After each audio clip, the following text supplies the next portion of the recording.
Are you struggling for consistency in your sim racing? Does your iRating look like a roller coaster? If so, we have good news for you. The way to get more consistent is to first understand what you're doing differently than the professionals. And VRS is the answer. With our competitive subscription, you will have the telemetry, setups, tutorials, and everything else you need to fully analyze your driving. Our data packs and the ability to compare your driving with the best in the world will show you exactly where to adjust your inputs, change your driving line, and shave seconds off of your lap times. And our powerful and precise Direct Force Pro wheelbase and precision pedals are being used by some of the world's best drivers. All these champions agree that VRS hardware is not just the best on the market, it's also priced well below the competition. So if you're looking to upgrade to direct drive and the best pedals in sim racing, VRS is your answer. If you want to get better, get faster, and make it happen sooner rather than later, you owe it to yourself to find out why so many people are switching to VRS. You'll be so glad that you did. Visit www.virtualracingschool.com and learn why the best use VRS.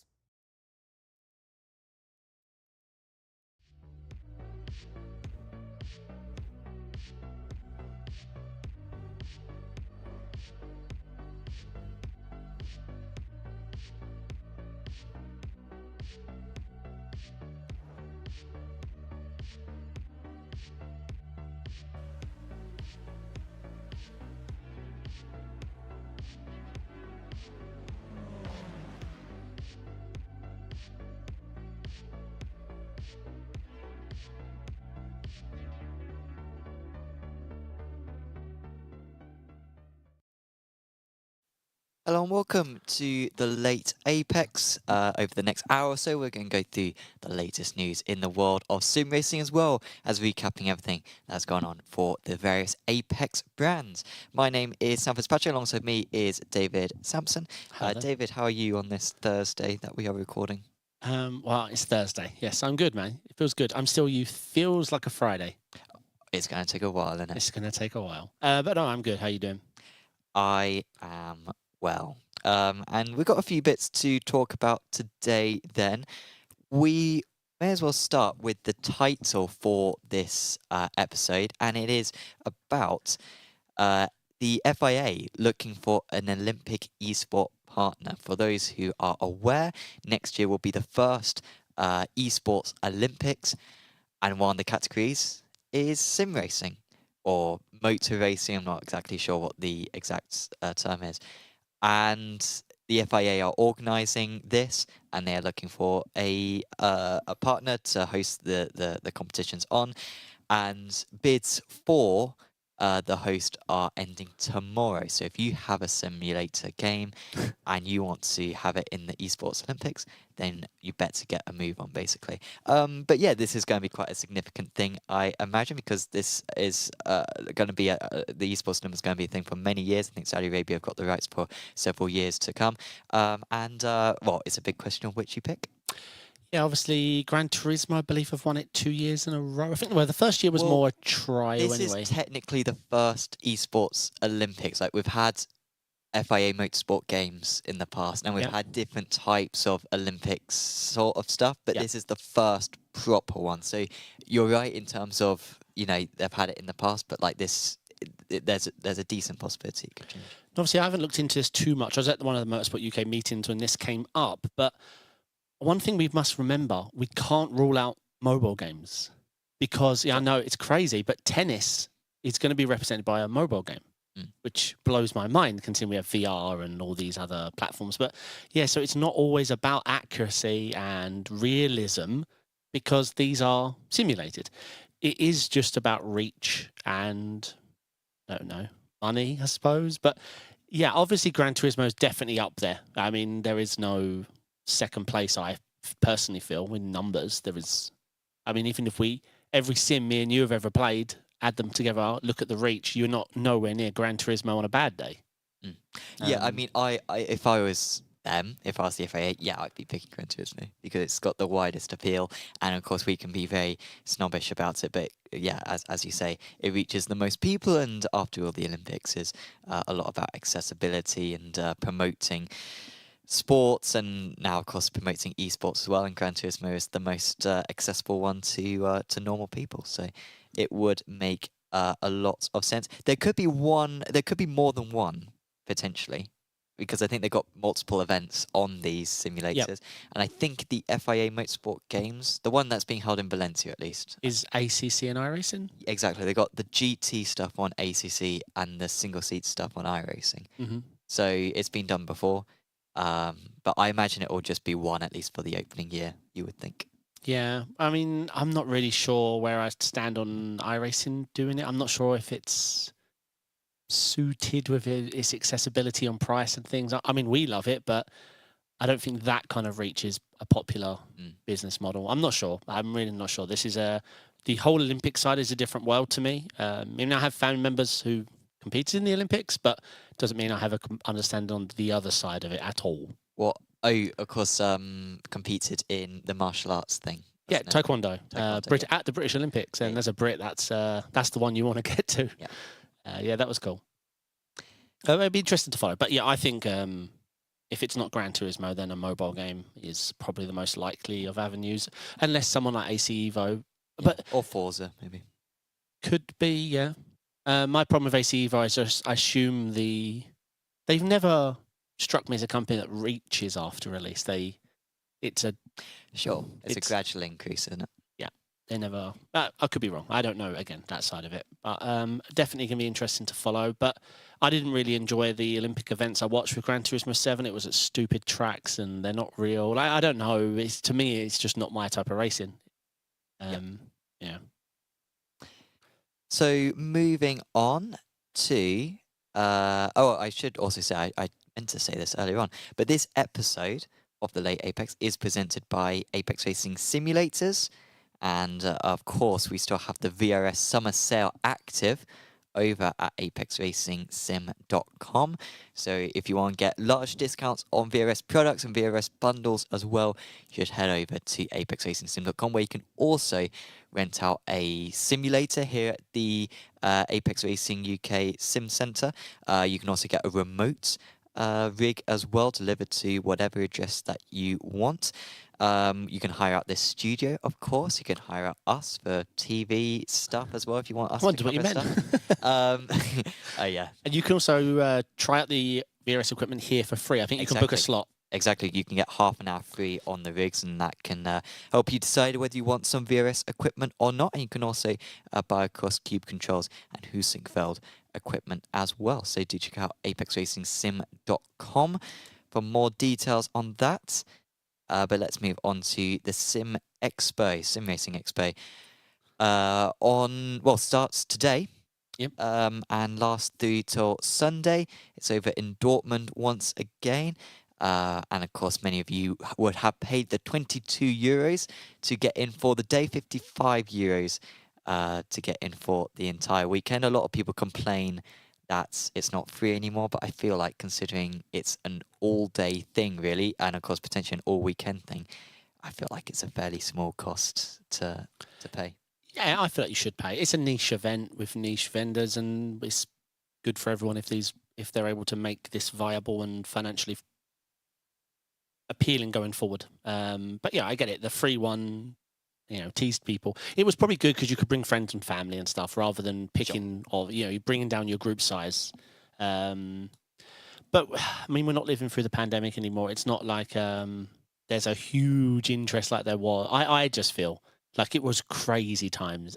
Every company was releasing any device. Doesn't matter what they released. Everyone bought it and there was reviews. But we're just at the point where we have lots of manufacturers now.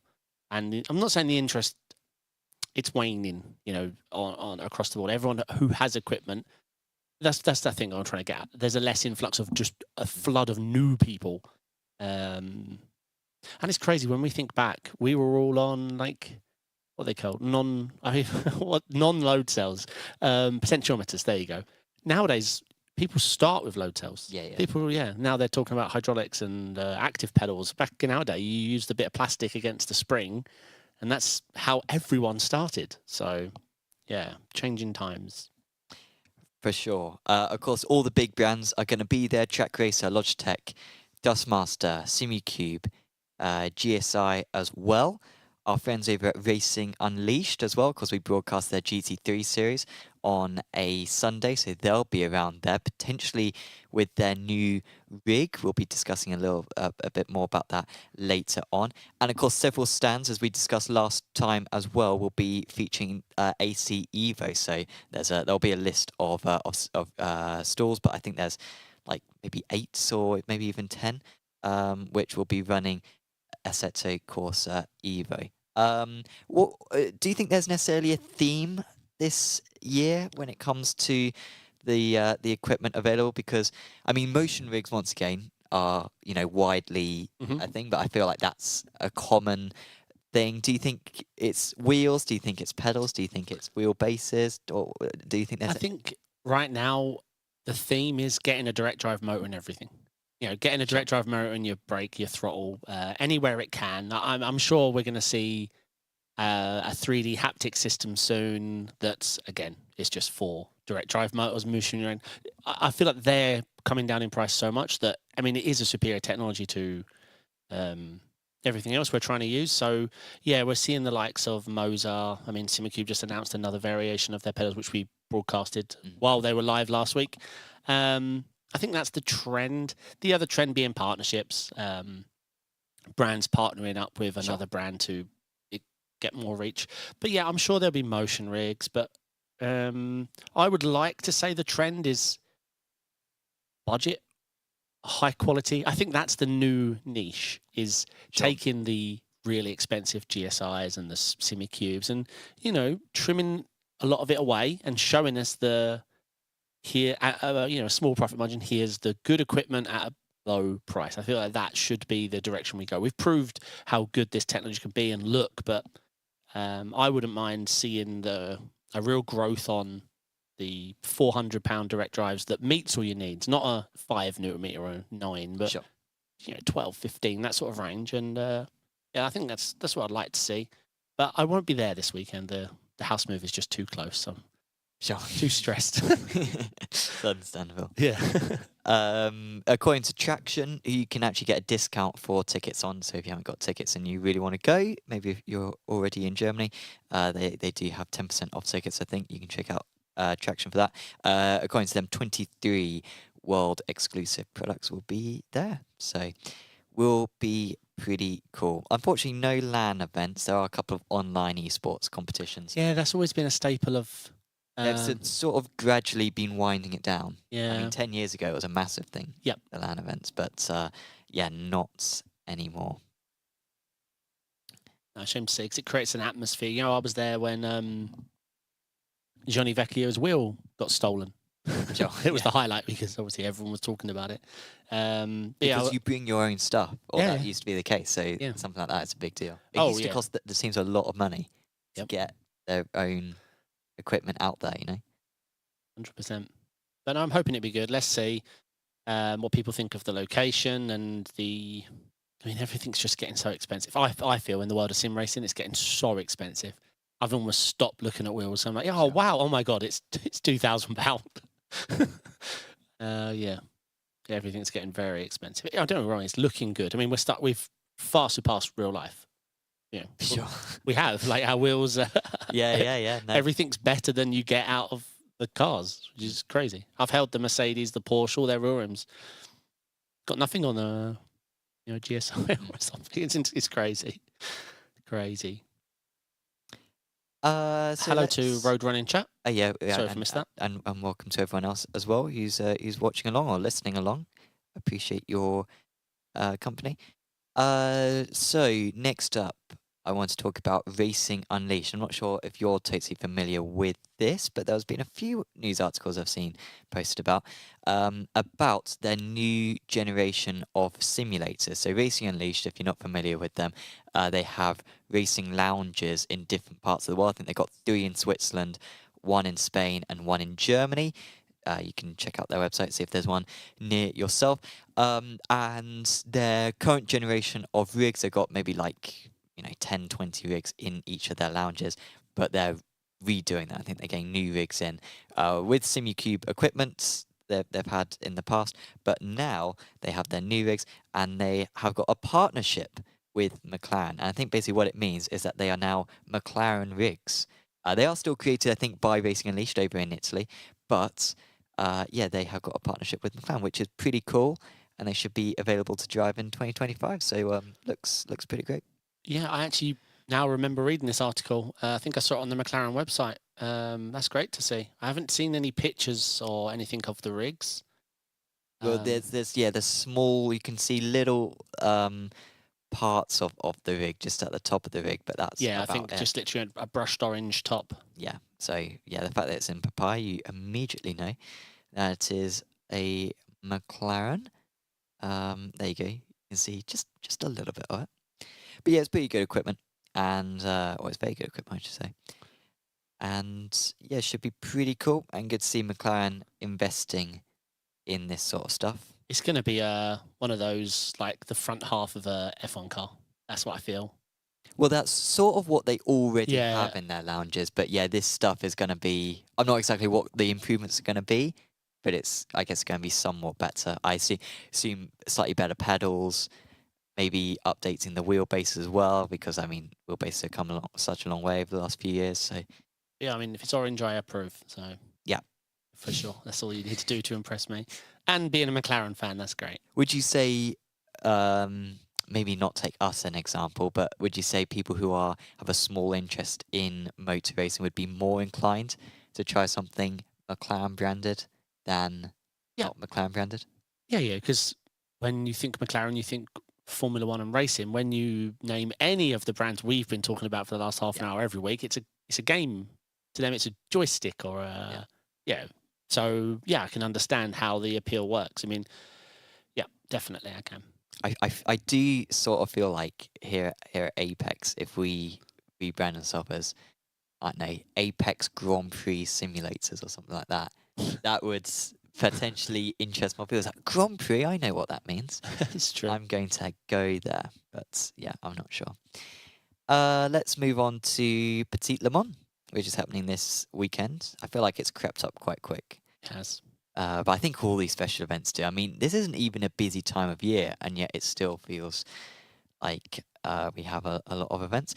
But, well, first up, how are you feeling about it? I assume you're driving in it. It's one of your favourite events of the year. It is. I haven't done a single lap, no Really? prep. Okay. I haven't, no internet, no house. Oh, of It's course, been a bit Well, difficult. Are you doing it from here? Or? I'm going to have to, Sure. if I do. It's been a bit of a nightmare. I'm just trying to hit. I haven't thought about it yet. I'm getting everything, my life sorted so I can do Petit Le Mans. But yeah, I love this event. It's a tricky one. It really is. You need a lot of luck. Everything needs to go right for this event to go well. It's tight, it's short, it's twisty, and if something happens on the first lap, avoiding it's very tricky. Yeah, I've done this countless times, and yeah, I love the event. I was there IRL for Petit Le Mans as well.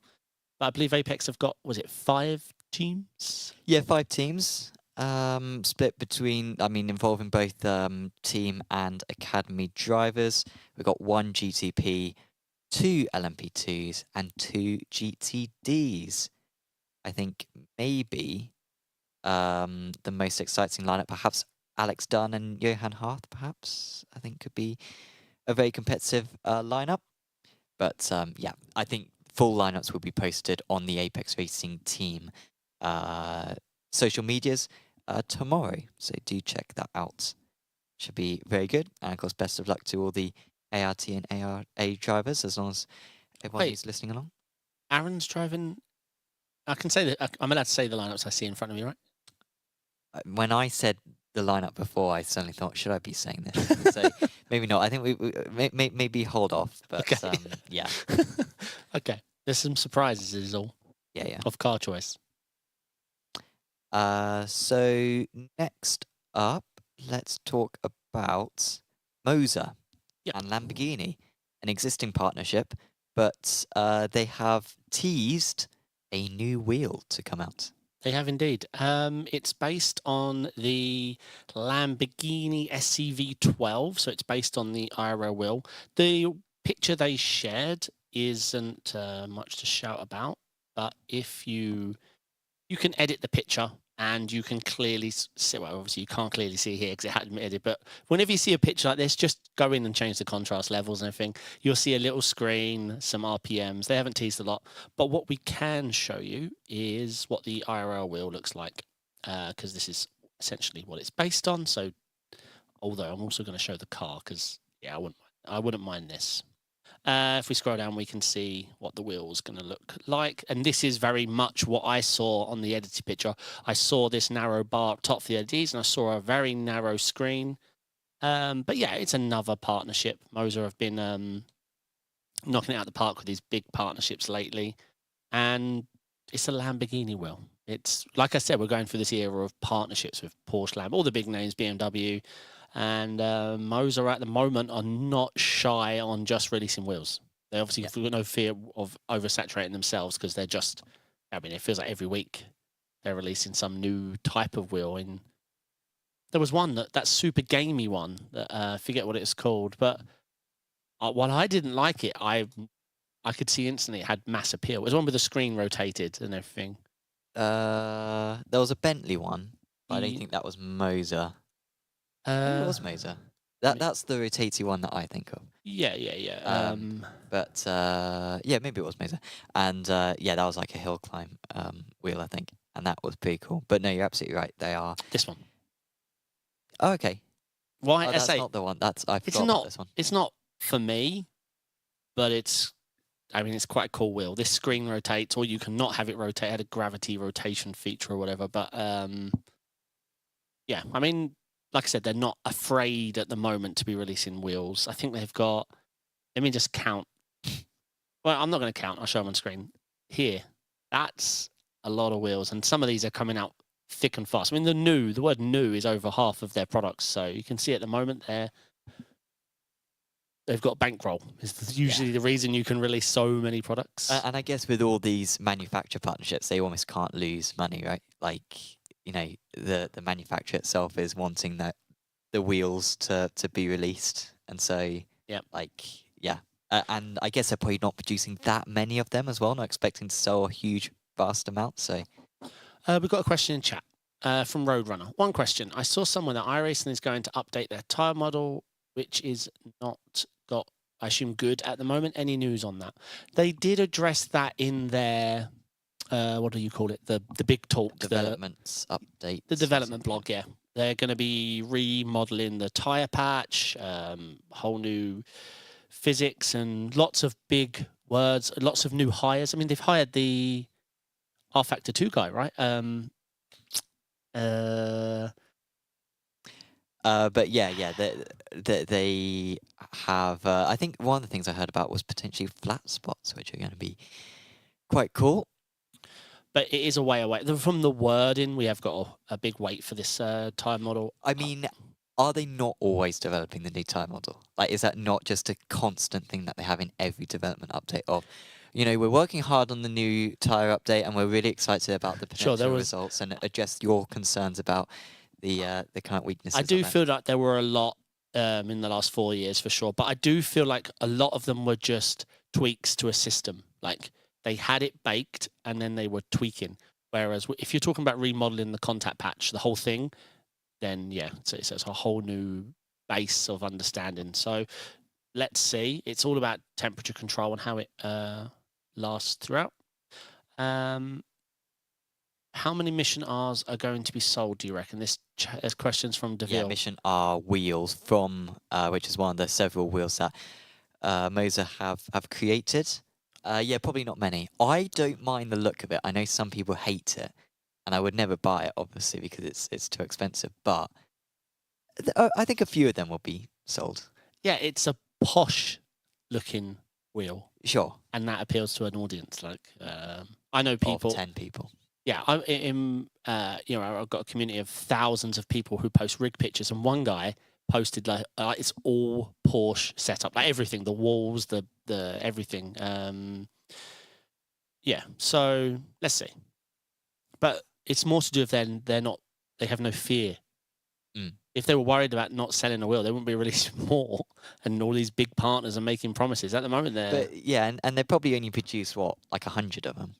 So it's not as though it's like a huge, like... I don't know, for the price they're selling them for, you know, I don't know if you could only be ordering 100. But if Porsche are giving them maybe a bunch of money to make it in the first place, yeah. If you could buy only 100, I'd start a wheel company. But the problem is when you go for a lot of the equipment, even the buttons, you've got to be ordering in mass. Oh, yeah. You can't be paying £17 a button. Yeah. Your wheel's going to be quite expensive. You need to be ordering a few of those buttons. All right, up next, a story I'm really interested about. SimLab are making bold claims, but don't take my word from it. Take the CEO of SimLab's word for it. Let me just pull up the Reddit post. So this Reddit post is actually in reply to everything being spoke about. I won't go through it all, but I'll put the link in the description. How's that work? Can I say that? I think I can do that midstream, actually, yeah. All right, we'll get the link out. The Reddit link. Yes, yeah. Perfect. But he starts with, we're making bold claims that this will be the best direct drive wheelbase on the market by partnering with the absolute best in motor control. I won't read the rest, but to fly through what they're claiming, they are going to be consulting with SimCube, but where they're going to be one-upping SimCube, their words, not mine, is the DSP, like the processing side of it. Rather than using an off-the-shelf one, a general-purpose one, they're using a very high-end one, same as what Tesla use for how their electric motors work. And, yeah, they're very confident about their software, their consultants, the word high accuracy, incredibly smooth, he says unparalleled torque control. And by the way, when I say making bold claims, that's what he says. He starts his sentences where making bold claims. But let's see. I mean, it's been a while since someone tried to take this further. I mean, things he's saying with hardware control, and if he's partnering with SimCube for software, this all sounds good. So let's see. I mean, SimLab aren't new to the sim game. I mean, their rigs are... I mean, if we ran a survey, every sim race that ever touched a sim rig ever, name a sim rig company, I think they'd come number one. Yeah, sure. Maybe Track Racer up there. But yeah, I think SimLab. And of course, they do lots of other peripherals as well when it comes to, you know, handbrakes and kind of shifters and whatever. That sort of, rigs and that sort of stuff is what I tend to associate SimLab with. But yeah, it's cool that they might be rivaling SimCube and Co on this front. I've heard really good thing about their pedals as well. Just bringing them up, the XP1 load cells. Now, the price is insane, $421 for a throttle brake. And I haven't tried them, but reviews I've seen or people that own them are really happy as well. And for that price, I mean, you can't. They're both load cell. They're very high quality. They remind me of the Tilton pedals. I actually have the Tilton hydraulics. It looks like they partnered with those because I've actually seen those pedal faces in a real car, Sure. TK's stock car that he used to drive. He used to have these Tilton hydraulics, and I have those at home, and they really remind me of these. So maybe it was like a manufacturer partner thing. But yes, it looks like SimLab, because Track Racer have been really stepping it up. When you talk about peripherals, Track Racer are doing it all now, aren't they? They're trying to... Yeah. They're trying to cover the whole market. So maybe SimLab are taking cues and fighting back. Because, SimLab and Track Racer are two of the big sim all-encompassing companies that I can think of that haven't been bought by Corsair. Yeah. Well, I think that's pretty much sim racing news covered for this week. But of course, once again, a reminder that this episode is presented by Apex Racing Simulators. And if you're based in the UK, you should definitely come down to our Corby Sim Centre. Try out the VRS equipment, VRS rigs that we have available. They is totally for free for a half-hour session. But of course, you can rent it out for longer as a group, as a company. You can use our studio, of course. Of course, we can hire out remote rigs as well for you, wherever you are based in the UK. And of course, you can also check out our Husingveld and Cube Controls equipment over at apexracingsim.com. Let's move on to Apex Racing Team, and it's been a very successful week for Apex Racing Team, mainly coming from the F4 Championship. Now, do you know what the track was for F4 Race 1 the other day? This was round 5 of the F4 Esports iRacing World Championship Series. No, I did watch highlights though. I think you did. Well, I don't think you'd be able to guess it, basically, is my point, because it was at your friend and mine, Willow Springs, which I'm not a fan of, but looking at these cars, just like driving through some bushes and whatever, it's pretty cool. Like, it's pretty much as close to a road race as you're going to get. Is that Apex 123? Yeah. Apex 123. Elvis Rankin, commander driver, in 4th. Wolf. And yeah, this is the last lap of race 1. Some great driving from And that's the Stormforce car with Aaron, right? Yeah. Who unfortunately was missing PESC contenders whilst he was racing this, such as this calendar. But Alejandro was able to make a bit of a breakthrough. I don't know if Luke was maybe holding up the others to help him out. But it was an Apex Racing 1-2. The Stormforce car was in 3rd, and we fended off Elvis to keep him in 4th. Is an animal, is Sanchez, isn't he? He is quite good. Well, those three are animals. Then we had the second race, so it's 2 different races at 2 different circuits. This is the highlights I saw. It's Spa, right? Yeah. Yeah. And this was Gordy right in the last corner. Gordy's had a really difficult season. He's had a lot of bad luck, just got involved in way too many incidents. But he found himself in the lead, and once again, it's an Apex 1, 2, 3, 4, I think. Yeah, you're right. This was a really good... Or is it 3 wide, I think, actually?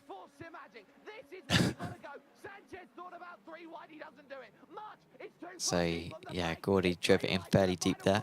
Yeah, it was smart, And that actually. was Aaron Vasquez who got underneath and nearly managed to win the race on the line, but Gordy held on. Of course, real-life driver as well, Prague UK and British GT. Yeah, I saw that highlight you did. That was really good. If it was you that did the highlight? It was Lewis. Lewis. It looked excellent. Also, there was, not really Apex related, but there was just this colossal crash. Which, like, the F4 has the biggest crashes, not just because of the drivers, but because of the physics. Have a look at this. What? Teammates as well. Oh, no. I don't recognise the team colour, I have to admit. But that looked painful. Yeah, the netcode can be quite bad in these cars, unfortunately. Well, I would say they get the tyre plucking as well, where you flip the car. Yeah. That's on like steroids on the F4 car. It's very easy to like flip over and like go over the top of that. Both cars are destroyed because of it. Yeah, it is frustrating. Yeah, not necessarily because of the initial impact, but when you descend from the moon and hit the ground, then you got very little of your car left. So in the championship now, in FIA F4, we have got 1 more round to go. I say 1 more round, it's 2 more races, but it's in the same evening. It's not a long season, this, at all. And it's very, very close. Aaron Vasquez, 90 points. Alejandro Sanchez, 87 points. Luke McCowan, 86 points. It's a big gap back to Graham Carroll, so that shouldn't be much of a worry. Alex Dunn, unfortunately, missed last round. He was actually championship leader going into Saturday, but he lost the championship lead because he did not attend the round. So it's probably one of those top 3. I need to get myself on the ART dock, I think. Start driving F4. It looks like a good dock. Yeah. And of course, they can't... The tracks are announced the day before, like 24 hours before the actual race. So, they don't have much time to change stuff, I guess. But just the base stock and, of course, the quality of drivers. are very, very good. I'd Just have love it if Aaron won the title without winning a race. Yeah. that would be really cool. Does this have a prize? Like, this is the F4 event that does have a prize, Yeah, right? yeah, this one's got a big prize. $10,000 for the winner, 4,000 for second, 2,000 for third. So that's good I money could probably for get a top Apex. 3, so yes. Yeah, sure. It's all about slipstreaming, isn't it? Yeah. It's like NASCAR. So yeah, do tune into that. It won't be on this Saturday, but it will be. Apologies, will be next Saturday. That round. Unfortunately, PESC Contenders didn't go so well. Aaron was our big hope for getting into the getting into PESC, for getting into the top 15, but of course he was absent, so he Doing F4. lost more points doing F4, obviously. So yeah, lost more points in that one. He's missed 2 of the 4 rounds because of F4. So And yeah, they're both iRacing organised, aren't these? it's just yeah, it boggles the mind, eh? So he'll be back though, I think, on Saturday. They're at the Saxon Ring. Have you been able to drive the Saxon Ring much? No. I don't bought know. it? Yeah, I own everything, but Yeah. I don't know. iRacing went on a since the Oschersleben and all that let down. I'll just buy the tracks and don't drive them anymore. Honestly, they're not used. Saxon Ring is good. I've heard in good a things. low-powered Formula car, it is ridiculously quick because most of the corners are flat out. So it's I used to pride myself on learning every track, but there's so many now, and so many aren't even. They're hype. They use one IMSA, and then they're just never seen again. And I'm just getting a bit bored of that repetition. Yeah. I still need to learn how to get fast, so I'm focused on the tracks that are used. So do tune in to that. I think we've got 2 more rounds of PESC Contenders. Aaron, if he manages to win both races or something, that could be enough points. But I think he's missing the last round anyway because he's got F4, so he's missing 3 out of the 6 rounds of Contenders. So he needs the best round of his life, as do the other Apex guys. Currently haven't got anyone in the top 15. So best of luck to them on Saturday. And of course they'll be juggling Petit, obviously, simultaneously. Apex Racing TV. The August compilation is out. Now you may be wondering, Sam, it's 17th of October. Bit late, innit? Yes, it is. I was busy. But the August compilation is out for best moments of Apex Racing TV. It's quite a good one. I recommend checking it out on Apex Racing TV's YouTube channel. Awesome. I have to check it out. We also have... Oh, I forgot what this was for a moment, but this was a good clip which got plenty of views. This is at the start of a Racing Unleashed GT3 series event. Oh, I saw you share this, yeah. And this was a very nice move from Calais Verta. He managed to gain, I think, about 5 places. This is on the start of race 2 back at Spa. Yeah, very nicely done. And of course, we have talked a decent amount about Racing Unleashed today, but of course, a reminder that we have got their GT3 series. That's what that clip was from. Next round, that is on Sunday. Now, you do need to do pre-qualifying, but it's a free entry over at apexracingleague.com. Pre-qualifying runs today and tomorrow as well. That's Thursday and Friday. And so if you do a decent lap in pre-qualifying, you can race on Sunday and the future rounds as well. So. Do you need internet to do that? Because I'm looking for something to do with that internet. To get on iRacing in the first place, you'd need internet, and then to upload it to a server. I'm right. I can't even open up the sim, can I? No. I can't even do a test drive. No.